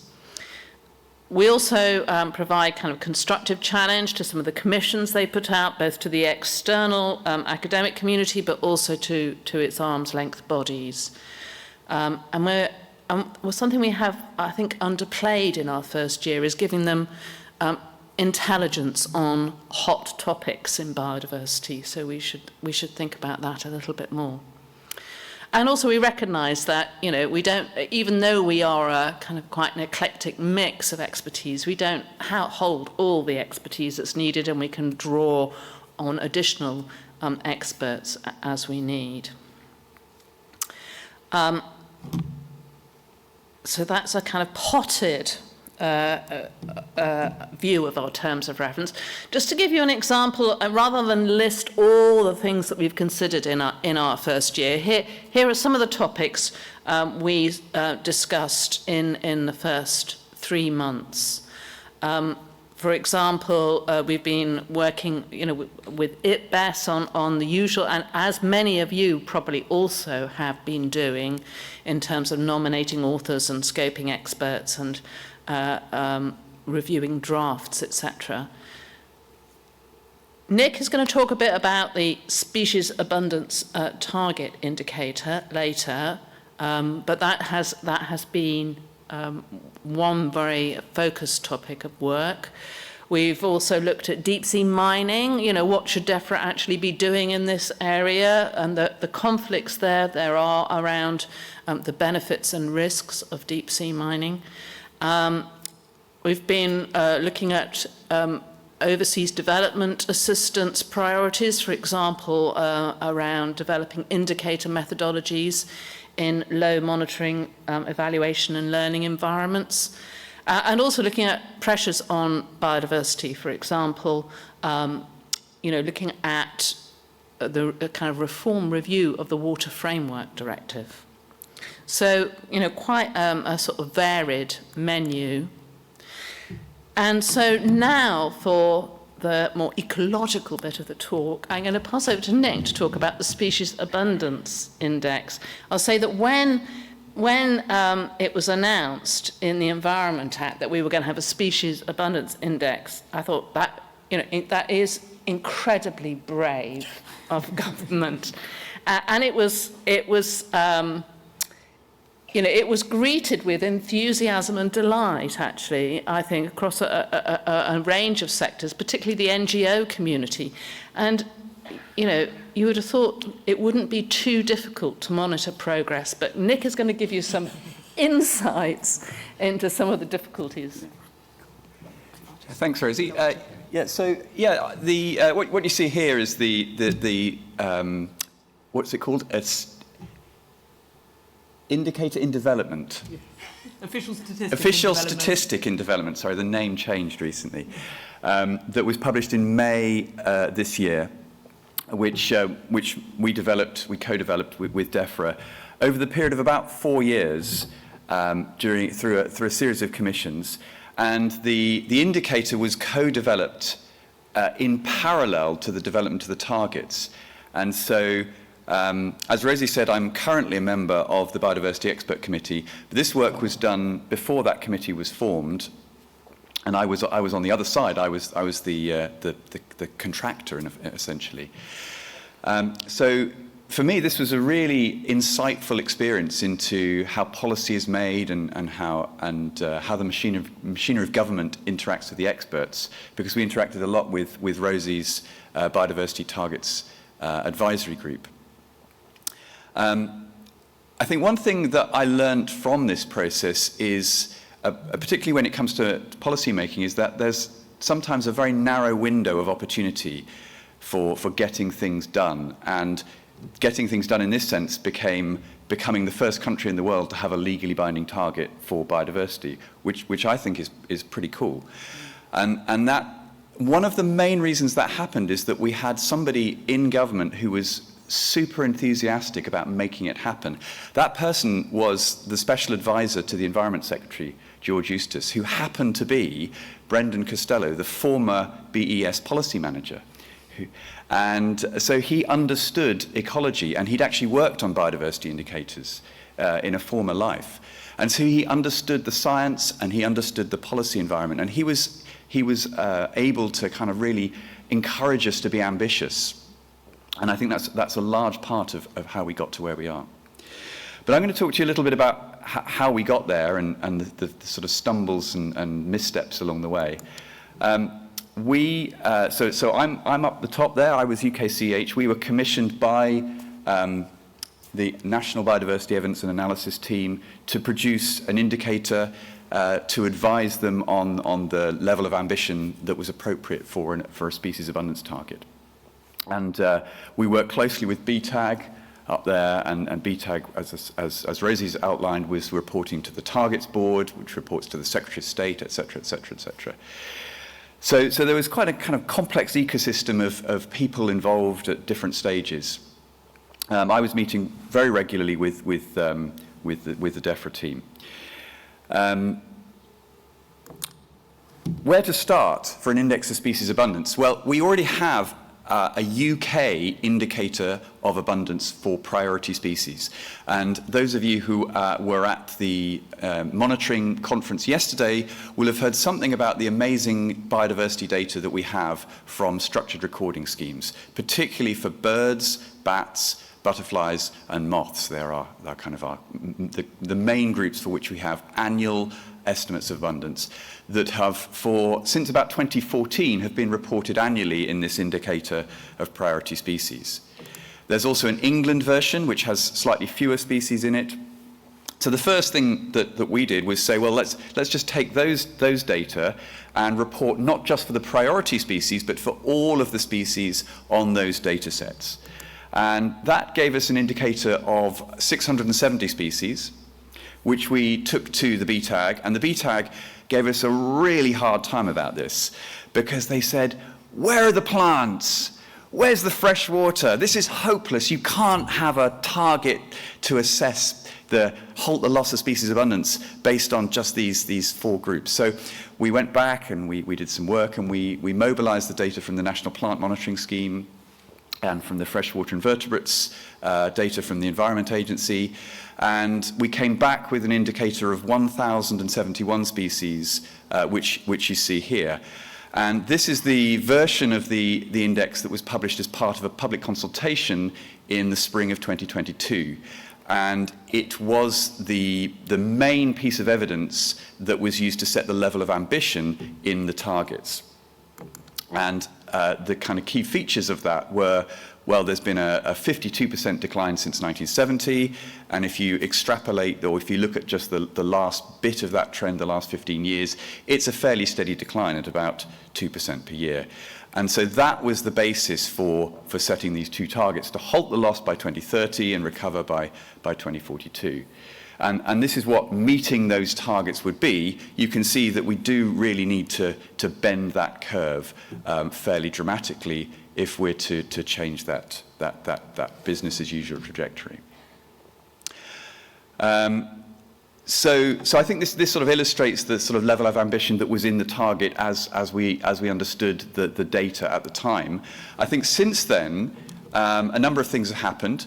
The first thing that happened was the publication of the targets. That was in December 2022, and it was accompanied by a slightly larger list of 1,195 species, and this was based upon a further exercise to kind of mobilize additional data, broaden it out to a few more groups. We included fish, some bees, and broad outlines in that document, in that piece of legislation, on how the target would be assessed.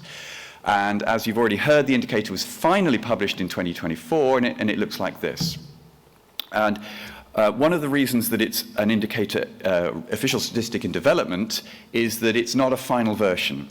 And what you will all have noticed, that there are two lines on here. There are two smoothed lines with different degrees of smoothing.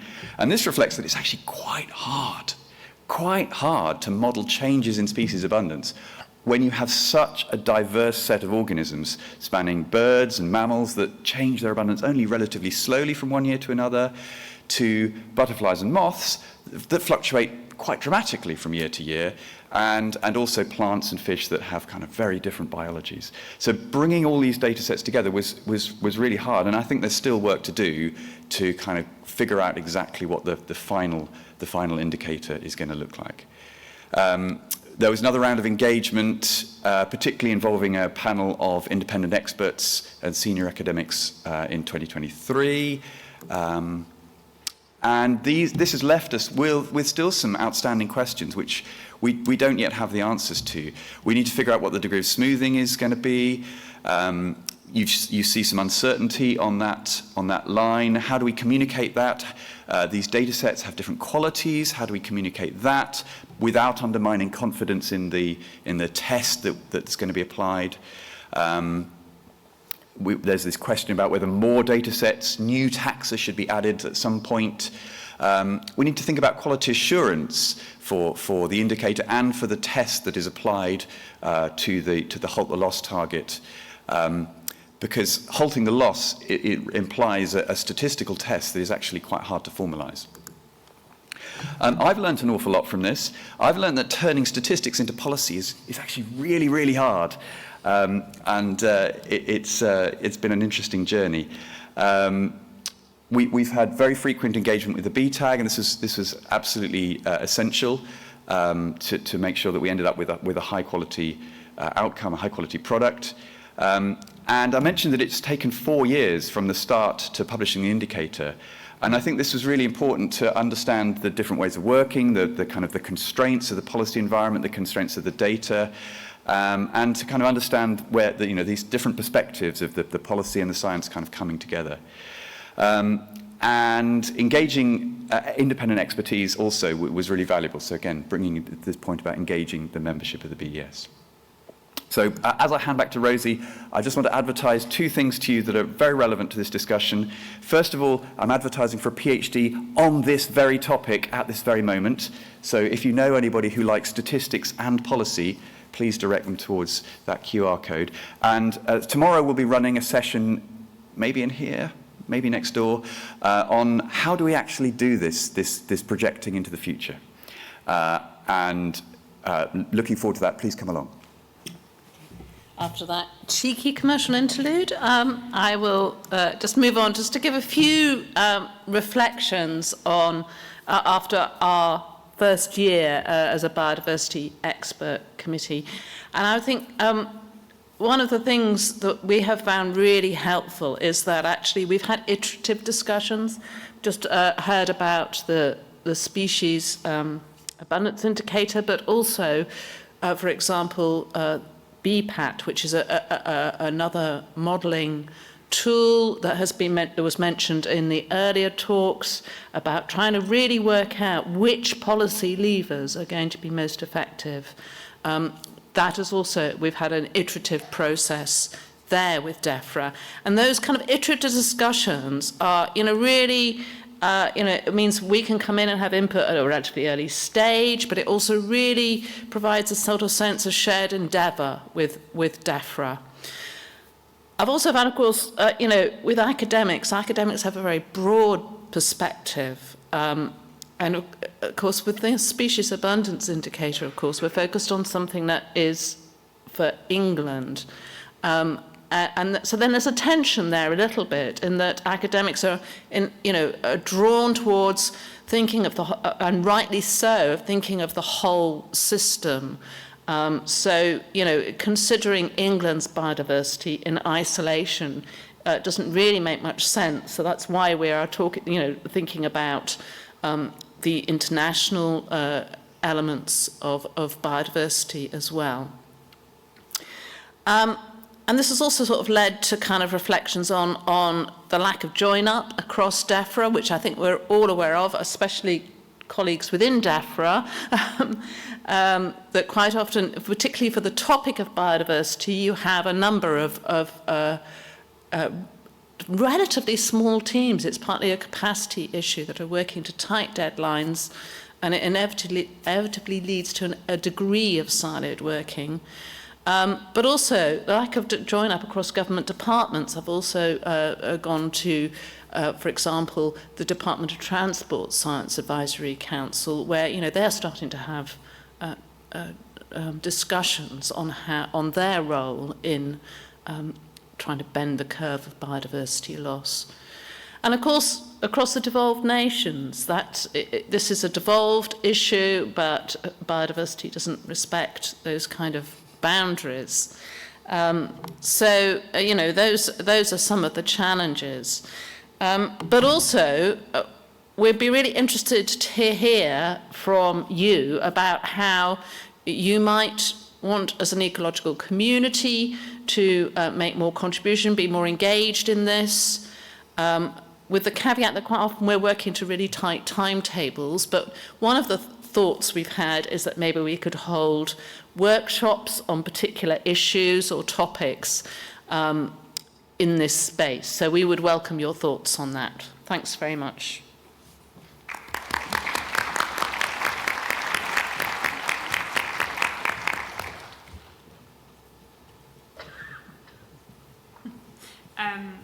Oh, I'm going to ask you a couple of questions and then we'll move on to the panel. We're here to answer them. Of course. Okay. There's a few questions about the indicator.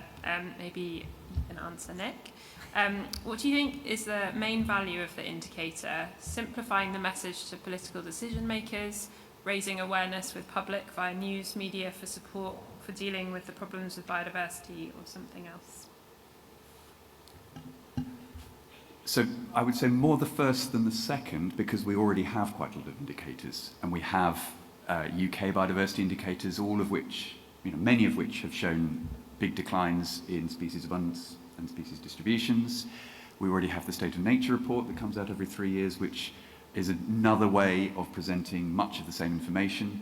So I think probably it's more related to that first one, that high-level summary of where we're going. Thank you.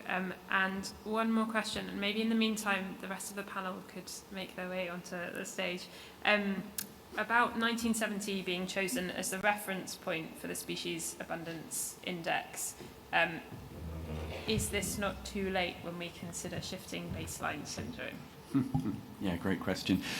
Yeah, I mean, it reflects the fact that that's when most of the data sets start. We have, I think, probably we could have gone to 1968 if we'd gone to the start of the very first data set for which we have species abundance.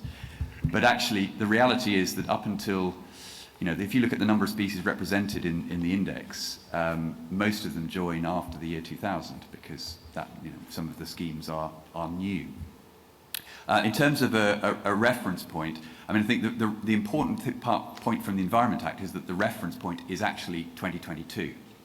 We're interested in comparing the rate of change in biodiversity in 2030 compared to the rate of change in 2022, and we're interested in the total amount of biodiversity, the value of the index, in 2042 compared to the values in 2030 and 2022. So actually that historical perspective does not impinge on the way that the indicator is used and interpreted. Thanks very much. I'll just add on the 2031 is to 2029 as the comparison, which is slightly a tricky one to measure at the moment. So we are thinking about how we do the smoothing to make sure that the 2029-2031 isn't problematic. It's a question we get asked a lot about. Great, thank you. So we will now move on to the panel Q&A. There have been loads of questions coming through, and I'm trying to keep an eye on them, but I will keep going, so please do keep adding. As we've got a couple of Defra colleagues who didn't do presentations, do you want to introduce yourselves first? Ellie? Yeah. Hi everyone, my name's Ellie Pierce, and so I'm in the same evidence team as the others who have been speaking today, but I'm an economist in the team, so working with my science colleagues and social research to help understand what we need to do to deliver the targets, to make the case for the investment that we need to deliver them. I'm Hannah Hudson, so I'm a scientist in the same team as these guys. Have been working with Nick for the last few years on the indicator, and I'm also working on kind of like looking at the monitoring for that indicator, the targets and the other targets as well. Great, thank you. So, looking at the questions, a nice one to start. Do we have any more information about the land use framework and what it might aim to achieve?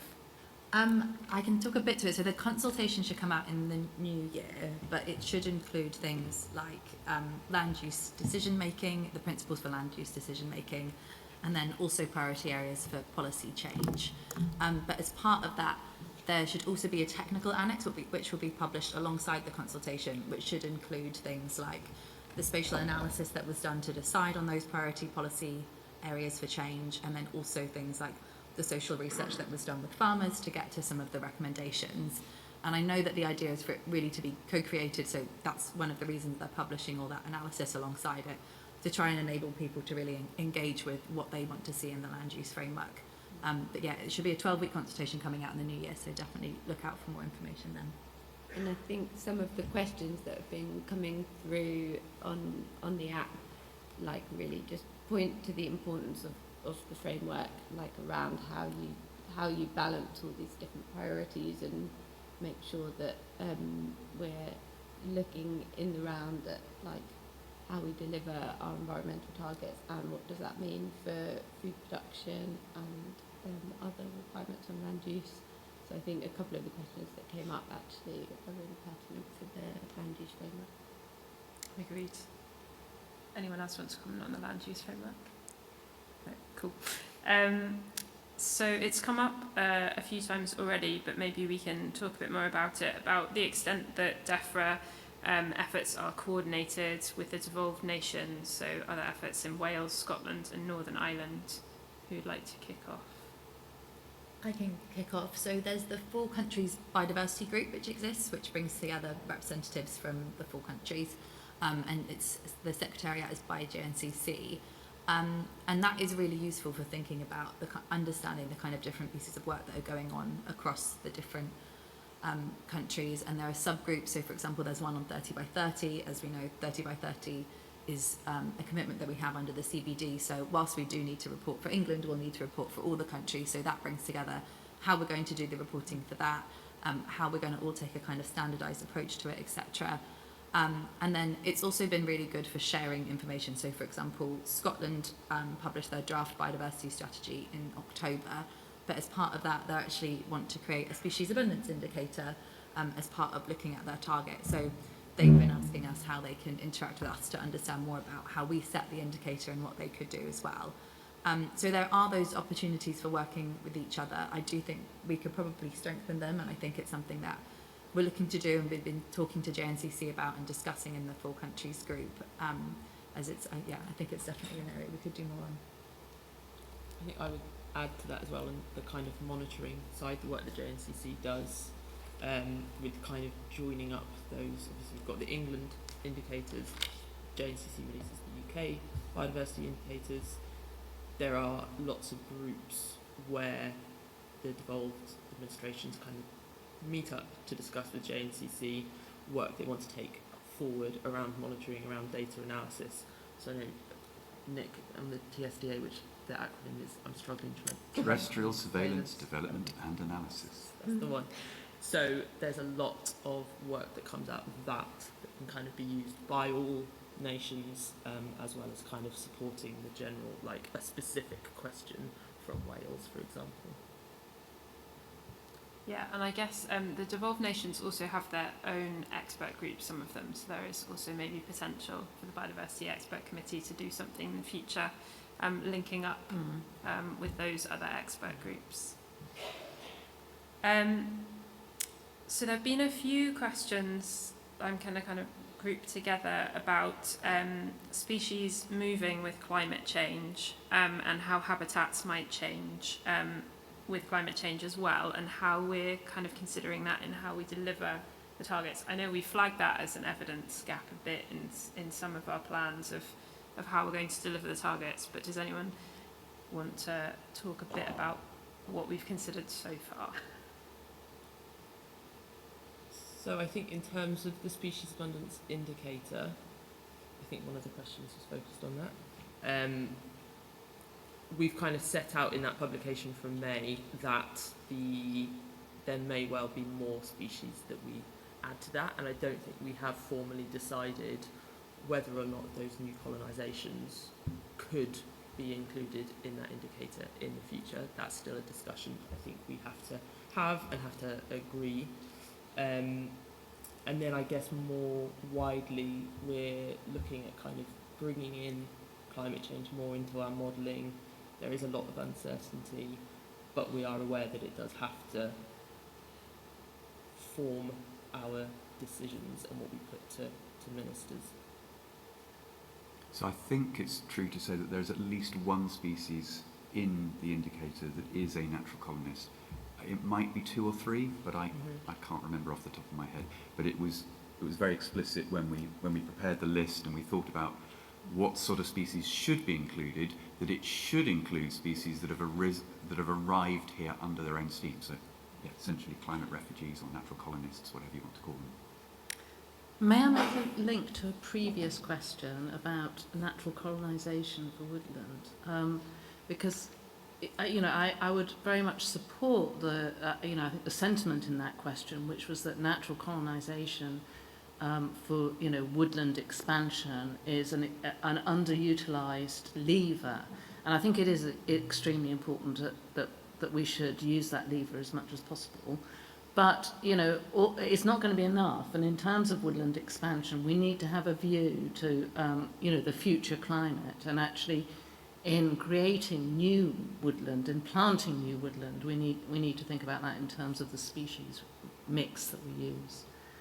So I just thought I'd make that link back to the previous question. Back to the species abundance indicator. Will each taxa in the indicator be looked at separately to ensure that increases in the abundance of generalist species don't mask declines in abundance of more specialist ones? I guess this also actually applies to our extinction risk target as well. So the indicator, as it was published in May, is split out by taxa. The target itself is assessed as a whole, so just as that one indicator, but we appreciate that you can't make good policy and you can't kind of make the right decisions if you're just looking at one number, which is why we've kind of split it out by taxa. We're also relying on a suite of different indicators from the England biodiversity indicators, from the outcome indicator framework, which kind of supports the environment improvement plan. So that masking of specialists versus generalists isn't something that we're specifically looking to address as the target, but we can look kind of under the bonnet and look at the differences that are happening in different habitats. If you're looking at the habitat, for example, the habitat target, so the target has to be a number, but we recognise that underneath that you kind of have to look in more detail.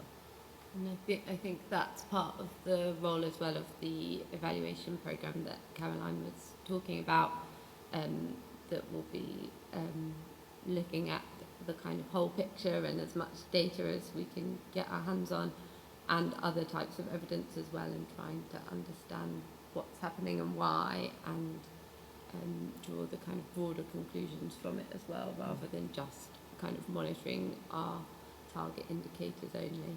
Yeah, and I think we're very clear that although there's a limited number of species in the indicator, that doesn't mean we would just want to target our interventions to focus on those species.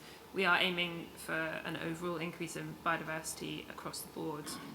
That's just how the indicator works. It's not that that's what we want to focus on.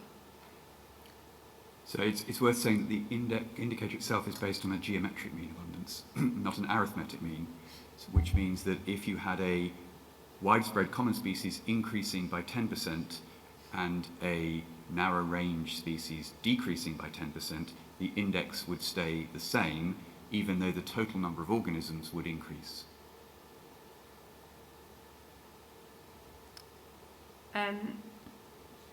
There's a very specific question about the Office for Environmental Protection, OEP, but I think actually maybe it would be helpful to kind of outline how we work with them for people who aren't familiar. Would anybody like to tackle that one? We have quite a close relationship. We talked to the OEP quite a lot. I think I saw that question as well. I think it was thinking about what sort of future relationship would we want with the OEP. And I think historically the OEP has been more of had more of a scrutiny function for us. So kind of looking over what we've done after we published it, and we're really trying to get to a point where we've got more of a relationship where we are using the advice function of the OEP more, so trying to get advice before we do things, and including them in that decision making at earlier points. So for example, with things like the species abundance indicator, we've been talking about their advice to us on future iterations in the development of that. And so I think trying to move into that advice space with the OEP is really where we're trying to get to, and being able to be more open and transparent with them has been really important. But not sure if anybody else wants to add anything. I guess at the moment where we're kind of in the early stages of having set the targets and are kind of building up our evidence base to kind of develop our delivery plans and kind of fill key gaps to make sure we will be able to track and understand our kind of progress towards the targets. A lot of the kind of scrutiny from the OEP at the moment is around like where we've got those data gaps and where we're kind of not able yet to say what progress is being made, and so I think at the moment there's kind of a lot of scrutiny on making sure that we have the evidence base that we'll need, which obviously for our team is a key part of what we're trying to do. I guess in the longer term, once we have a lot more evidence coming through from things like the evaluation programme that Caroline outlined, I think then that will be probably slightly change like the kind of steers that we're getting around like what the evidence is showing rather than where actually there isn't enough kind of monitoring or evidence in place at the moment. So I think that could be a change as more evidence emerges, I guess, showing where progress hasn't been enough or things like that. I was actually wondering what Nick and Rosie thought about where the OEP's future role or should focus. Well, it's going to be an important body for providing, you know, constructive criticism, independent constructive criticism, isn't it? And I think, you know, the early signs are that it's kind of squaring up to that quite effectively. It's good to have, you know, a relationship, but you know, that independence, I think, is quite important. This one is a challenge that we're very familiar with. In terms of biodiversity targets, how do you deal with the time lag between interventions and actions and biodiversity response?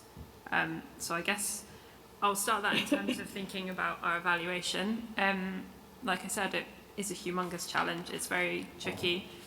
The issue we also have additionally to that is that some of our policies or funds are also very short, so it's quite difficult for their own monitoring and evaluation programs to actually see a change in biodiversity outcomes, because you wouldn't expect to see that within the time frame if you've only got a fund that lasts for a couple of years. So that's why we're looking at the different layers of data that I talked about.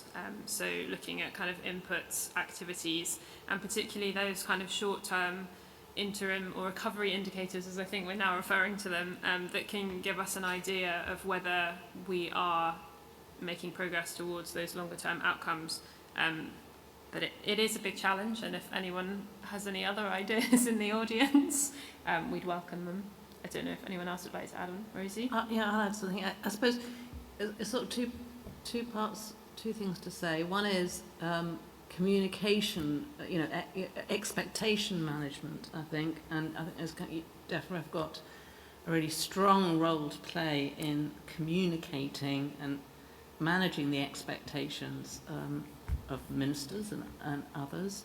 And I think the other onus really is on delivery organisations, like the one I work for, the National Trust, is that, you know, we need to front load a lot of the actions. Maybe there's another message for funders that actually, to achieve these things, you know, we need quite a lot of investment up front, and there are many ingenious ways about how further down the line there can be a return on that investment, but it's, you know, it's essentially what we do over the next 5 years is going to be really important.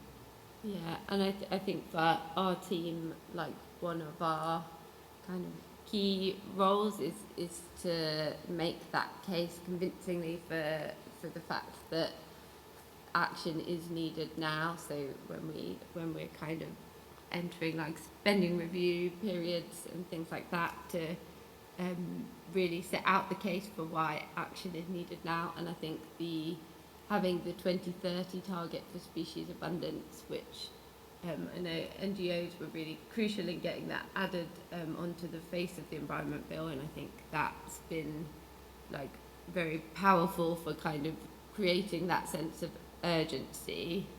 And you know, we know that even for our 2042 targets, like now is the really crucial window because of all those lags. So I think like qualitatively we are kind of already strongly making that case at every chance we have.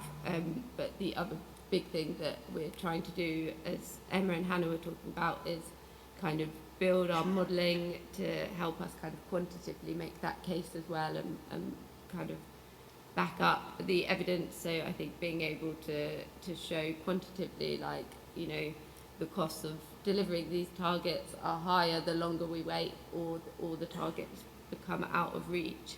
I think that's like a really big focus for our team as well.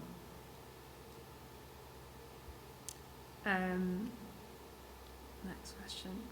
Gosh, there are a lot here. We won't be able to get through them all. So if we haven't come to your question, do come and find us. The reason that that's up there is that's the rest of the Defra team. There's quite a few of us who are here at the conference, so please do come and have a chat to us or send us messages on the app. But I was going to ask, I think this is quite a tricky one, but let's have a go. I'd be interested to know how the values and principles that Natalie spoke about this morning, respect, reciprocity, responsibility, redistribution, are integrated into Defra's own governance on biodiversity and on nature recovery. As a social scientist, I will give that one a go first. I think, as we mentioned, or I think Emma covered, a huge amount of what we're aiming to do to deliver the biodiversity targets does require asking people to do things differently, whether that's kind of land managers, landowners, or businesses in terms of like utility companies as well. And I think we are trying to ensure that the benefits and costs of that are kind of shared as equitably as possible. That's why with the ELM schemes, we are providing financial incentives for landowners to change their behaviours, to support them to do that. But I think it's challenging, and we probably do have more to do on that front. I think with kind of species reintroductions as well, you can sometimes see negative reactions to those, and that's often where people have felt that they've not been involved in those decisions. So there's definitely more work to do, but I think we're trying. Shall I add something? I think this is particularly, I was thinking of those principles as Natalie spoke about them in the context of the agricultural transition, for example. And, you know, Defra is the Department for the Environment, Food and Rural Affairs, but the Rural Affairs bit is actually quite small. And maybe this is where there needs to be more focus in how, you know, the agricultural transition, you know, this new way in which we want to re-envisage rural communities, so it's not relevant just to urban, it was also rural, in ways where you can make a living from the land that is nature positive and low carbon and produce food. You know, I think there is more emphasis to be done there. And where we're actually considering landscape scale change as well, are we actually, you know, doing anything to involve local communities in the vision for that change? Are we doing enough? I think the idea about having local nature recovery schemes is a great one, but you know, I'd be really interested to know the extent to which the people who are living in those landscapes are getting involved in those local nature recovery schemes. So, you know, I think it's a real blend of the social, the economics, as well as the ecological in those contexts.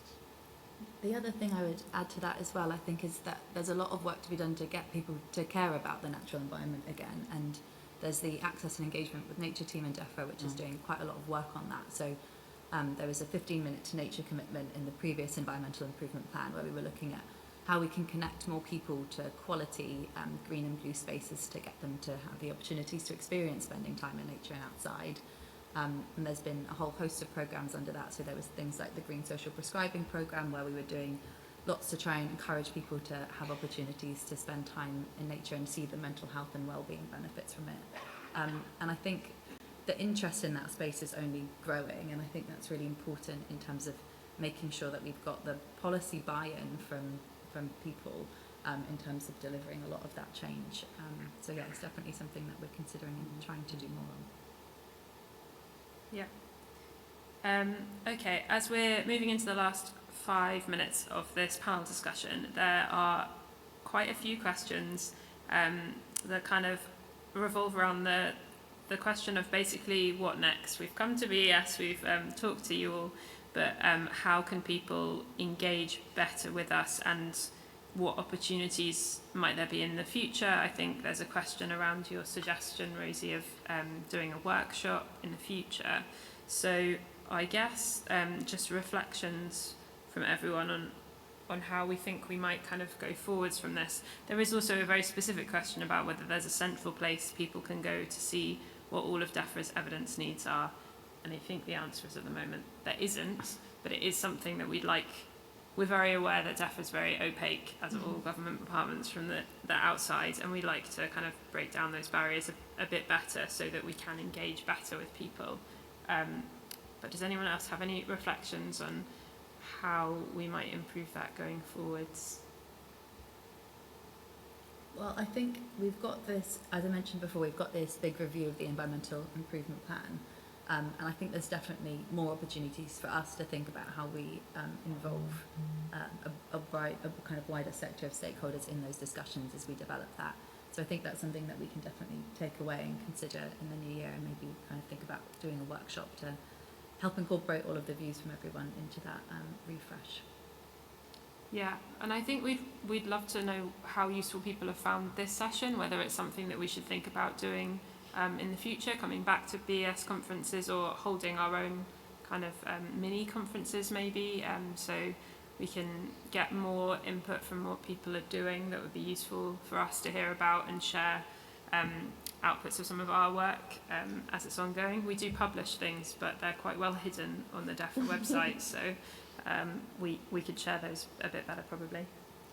Yeah, I think it's just like over the next few days, if you see us, come and talk to us. If you've got a project or work that you think is going to be valuable towards what we've kind of outlined we're doing over the last few presentations, then let's just start a conversation, and then we can also work towards holding workshops and having it a bit more structured. But in the first instance, I think just come and chat, and we can see what we can do.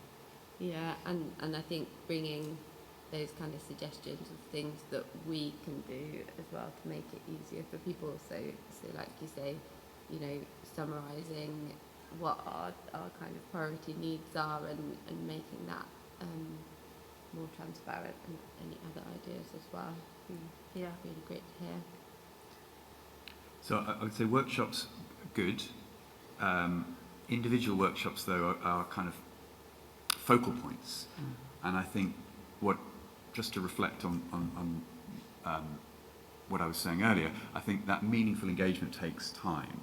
So I think I would invite members of the BES to think not just about workshops, but working groups to really commit to engagement over a meaningful period of time. And that sort of iterative engagement, actually, I think that is when you get some kind of, some real kind of some meaningful outcomes. Good point. Okay, I'm aware that we're holding up everyone between lunch, so does anyone have any final reflections that they'd like to share? Otherwise, we'll probably finish it, and thank you so much for coming and listening. As we said, please do come and chat to us. If you'd like to find out more or tell us more about your work, we'd love to hear about it. And thanks very much to our speakers, particularly Rosie and Nick, for coming and joining us. We really appreciate that. And yeah, thanks everyone.